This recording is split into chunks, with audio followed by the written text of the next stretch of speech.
Hello नमस्कार दोस्तों, स्वागत है आपका एक और नए वीडियो में। आज के इस वीडियो में अपन सॉल्व करने वाले हैं इग्नू बीएड का जो आपका पेपर हुआ था 7 जनवरी 2024 को। उसका अनऑफिशियल आंसर की इस वीडियो में अपन जानने वाले हैं।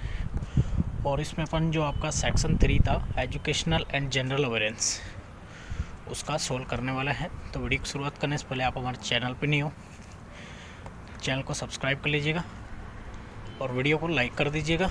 और इससे पहले आपने रीजनिंग का नहीं देखा तो रीजनिंग वाला भी जाके देख लीजिएगा। 1 बाई 1 करके आपके सभी सब्जेक्ट का आंसर की अवेलेबल कराया जाएगा। तो चलो करते हैं वीडियो की शुरुआत। ये क्वेश्चन था आपका 31 नंबर पे।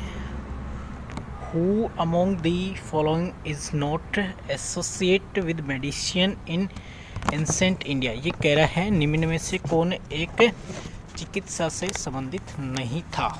तो पहला था सुकरात, चरक, धन्वंतरी और भास्कराचार्य।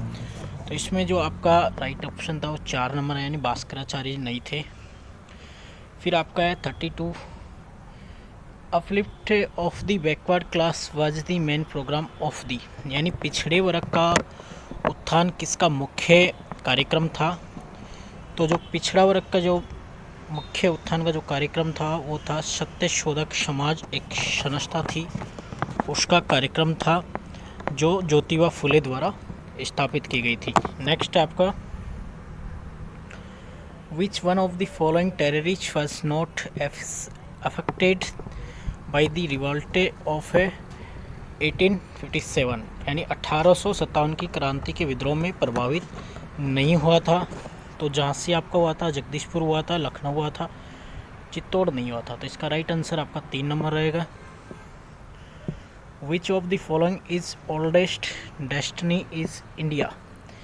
ये कह रहा है विच ऑफ द फॉलोइंग, यानी भारत का सबसे पुराना राजवंश कौन सा था। तो भारत का सबसे पुराना राजवंश था वो था मौर्य राजवंश, यानी मौर्य डेस्टिनी। नेक्स्ट है which article of the Indian constitution empower parliament to make law for giving effect to international agreement, यानी कि भारतीय संविधान का कौन सा अनुच्छेद संसद को अंतर्राष्ट्रीय समझौतों को प्रभावी बनाने के लिए कानून बनाने का अधिकार देता है। तो इसमें आर्टिकल 249 है, आर्टिकल 250 है, आर्टिकल 252 है, आर्टिकल 253। तो यहाँ पे आपका राइट आंसर रहेगा आर्टिकल 253, यानी अनुच्छेद 253। The constitution of India broad over the scheme of Indian federation from the constitution of. तो 36 आपका कह रहा है कि भारतीय संविधान में भारतीय संघ की जो योजना थी वो किस संविधान से ली गई है। USA, Canada, Ireland, UK. तो इसका राइट आंसर आपका रहेगा 2 number Canada. How many schedule are there in the Indian constitution, यानी कि जो आपका भारतीय संविधान था अपना, उसमें कितनी अनुसूचियाँ हैं। तो उसमें अनुसूचियाँ हैं 12 है। ये क्वेश्चन यानी काफ़ी क्वेश्चन मेरे जो आपने कम्युनिटी पोस्ट पे डाले थे और मैंने जो भी आपको मैराथन वगैरह करवाया था और भी क्लासेज आई थी उनसे मतलब ये क्वेश्चन आपके रिपीट हो चुके हैं। नेक्स्ट आपका Sarkaria commission was set up for reviewing the relation between. जो आपका सरकारीय आयोग आया था, सरकारीय आयोग की स्थापना किसके बीच संबंधों की समीक्षा के लिए की गई थी। तो इसका जो आपका पहला ऑप्शन है the prime minister and the president. फिर था आपका legislative and executive, executive and judiciary, centre and the state. तो इसका राइट आंसर है सेंटर एंड द स्टेट, राज्य और केंद्र के बीच में। नेक्स्ट आपका directive principle of state policy are, यानी जो नीति निर्देशक तत्व है राज्य के वो किससे संबंधित है। तो वो आपका इसमें आएगा जुडिशियल, 1 नंबर राइट रहेगा। अगला है national knowledge commission was headed by, यानी जो राष्ट्रीय ज्ञान आयोग था उसके अध्यक्ष कौन है। तो ये आपके सैम पिट्रोडा है। और ये क्वेश्चन आपका पहले इग्नू बीएड में आ चुका है। जिन्होंने पहले के पेपर वगैरह सोल्व किए हैं हमारे चैनल से जो जुड़े रहे उनका लगभग ये लगभग सभी क्वेश्चन ठीक गए हैं। नेक्स्ट आपका the Indian independence league was set up by. इसमें कह रहा है आपका 41 में कि इंडियन इंडिपेंडेंस की स्थापना किसके द्वारा की गई थी, तो ये रास बिहारी बोस के द्वारा की गई थी। तो ऑप्शन 1 का आपका राइट रहेगा, रास बिहारी बोस। नेक्स्ट है Mahatma Gandhi got his inspire for civil disobedience movement from. यानी 42 आपका कह रहा है महात्मा गांधी जो सवनीय अवज्ञा आंदोलन चला था उसकी प्रेरणा उनको किससे मिली थी, तो यह है थोरो, रस्किन, कन्फ्यूशियस, टोल्स्टॉय। तो जो महात्मा गांधी का जो सवनीय अवज्ञा आंदोलन चला था तो उसमें उनकी प्रेरणा मिली थी हेनरी डेविड थोरो से मिली थी। तो इसका 1 नंबर ऑप्शन आपका करेक्ट रहेगा। When was the ABC scheme launch in India, 2020, 2022, 2021, 2023। तो ये कह रहा है एबीसी जो आईडी शुरू की गई वो कब से की गई है।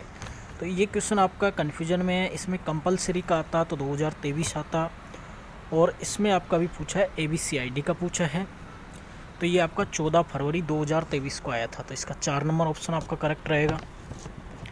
नेक्स्ट है the variety of coffee largely grown in India. ये कह रहा है भारत में सबसे बड़े पैमाने पर कौन सी कॉफ़ी के जो किस्म है उसका उत्पादन किया जाता है, तो ओल्ड चिक्स है, क्रोक्स है, अरेबिका है, कैंट्स है। तो जो बड़े क्षेत्र पे पूछा है इन्होंने तो इसका 3 नंबर रहेगा, अरेबिका और रोबस्टा, दो किस्म इनका ज़्यादा प्रयोग यानी ज़्यादा बड़े पैमाने पर उगाया जाता है। नेक्स्ट आपका which mountain has the oldest rock in India. यानी भारत में सबसे पुरानी पर्वतमाला कौन सी है, तो वो आपकी है दी अरावली, यानी अरावली पर्वतमाला है। The Himalayan mountain system belong to which one of the following. यानी जो आपका हिमालय पर्वत है वो किस प्रकार से बना हुआ है, यानी उसकी प्रणाली कैसे यानी किस प्रकार से वो बना हुआ है, तो वो आपका है फोल्ड माउंटेन्स। 1 नंबर इसमें राइट रहेगा।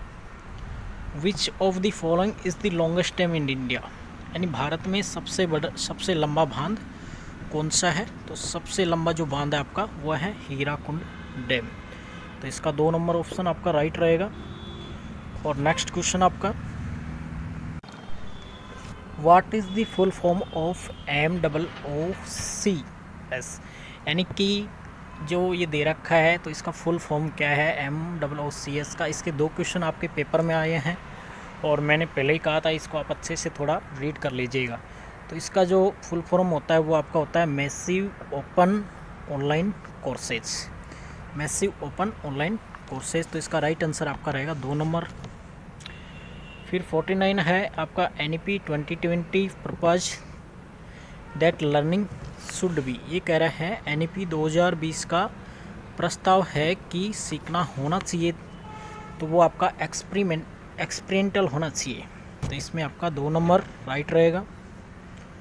उसके बाद में आपका नेक्स्ट क्वेश्चन है common salt is obtained from sea water the process. यानी सामान्य जो अपन नमक बनाते हैं समुद्री पानी से वो किस प्रकार से बनता है, तो वो आपका वाष्पीकरण से बनता है। कैसे बनता है, वाष्पीकरण से बनता है यानी एवोफ्रोटेशन। तो आपका 2 नंबर इसमें राइट रहेगा। नेक्स्ट है दी डीपेस्ट ओशियन इज, यानी कि सबसे गहरा महासागर कौन सा है। आर्कटिक था, अटलांटिक है, पैसिफिक है, इंडियन है। तो इसमें आपका जो सबसे गहरा महासागर है वो आपका प्रशांत महासागर है। तो 3 नंबर इसका करेक्ट रहेगा। उसके बाद में है the aim of national education policy 2020 is to increase the gross enrolment ratio in higher education by 2035। ये कह रहा है कि शिक्षा नीति में NEP जो 2020 है उसमें उच्च शिक्षा के लिए सकल नामांकन अनुपात को 2035 तक कितना बढ़ाना है। तो इसमें कितना बढ़ाना है, इसमें ऑप्शन आपको दे रखे थे 50%, 35%, 26.3%, 40%। तो इसका राइट आंसर आपका रहेगा 50%। हो सकता है इस क्वेश्चन को आप पीछे वाले वीडियो में जाके ज़रूर चेक कीजिएगा। इसका आंसर थोड़ा मेरे को डिबेट लग रहा है, तो आप उसको पीछे वाले वीडियो में भी चेक कर सकते हो, उसमें मैंने राइट बताया था। नेक्स्ट आपका विच वहन वाज डेसिमल कोग्नेस इंट्रोडक्स इन इंडिया। तो 53 में कह रहा है कि भारत में दशमलव जो सिक्का था वो कब शुरू किया गया था। ऑप्शन है 1950, 1957, 1947, 1960। तो जो आपका दशमलव जो सिक्का था वो आपका 1 अप्रैल 1957 को शुरू किया गया था। तो राइट ऑप्शन रहेगा आपका 2 नंबर।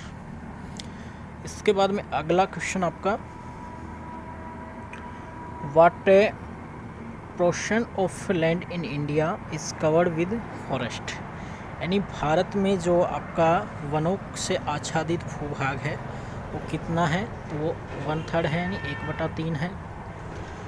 और फिर लास्ट आपका इसमें एजुकेशनल एंड जनरल अवेयरेंस में 55 नंबर का MMOC is built on the idea of, यानी MMOC का निर्माण किस विचार पर किया गया था।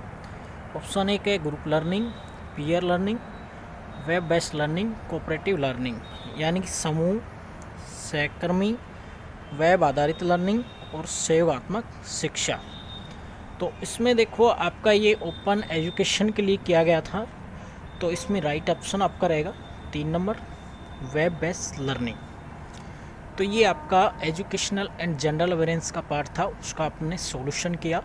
तो आई होप यू आपको ये वीडियो काफ़ी हेल्पफुल होगा। तो वीडियो को लाइक कर दीजिएगा, चैनल पे नहीं हो चैनल को सब्सक्राइब कीजिएगा, और इससे आगे का आंसर की जो भी आपका पार्ट वगैरह है वो जल्द ही आपको सॉल्यूशन कराया जाएगा।